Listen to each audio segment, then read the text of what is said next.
চাই বেছি সংখ্যক মানুহ আপোনালোকে পাব বিজনীত। বিজনীত আন্দোলনটো বেছি জোৰদাৰ হৈছিলে।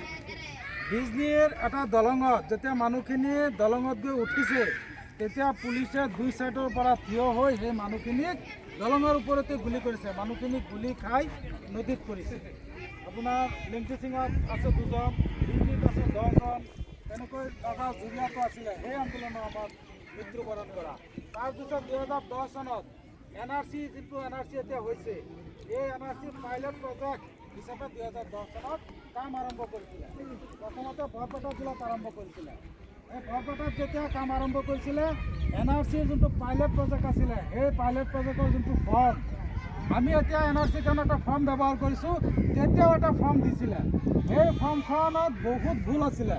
এই ফৰ্মখন যদি ফিল আপ কৰি NRCৰ কাম হ'লে, আজি আমাৰ মানুহৰ 70% মানুহৰ নাম NRCত নাহিলেহেঁতেন। গতিকে সেই ফৰ্মত যেন ভুল আছে, এই কথাটো গম পাই আমছুৱে বিভিন্ন ধৰণৰ আন্দোলনৰ কাৰ্যসূচী কৰিছে।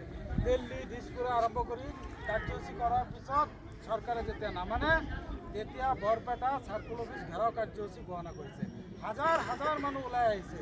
তাতো পুলিচে গুলিয়াই 4জন মানুহক হত্যা কৰিছিলে। আপোনালোকে ইয়াত চাব, বৰপেটাৰ মানুহ আছে যেন, এই বৰপেটাৰ মানুহ 4জনক এই বৰপেটা চাৰ্কুল অফিচৰ সন্মুখতে গুলিয়াই হত্যা কৰিছিলে।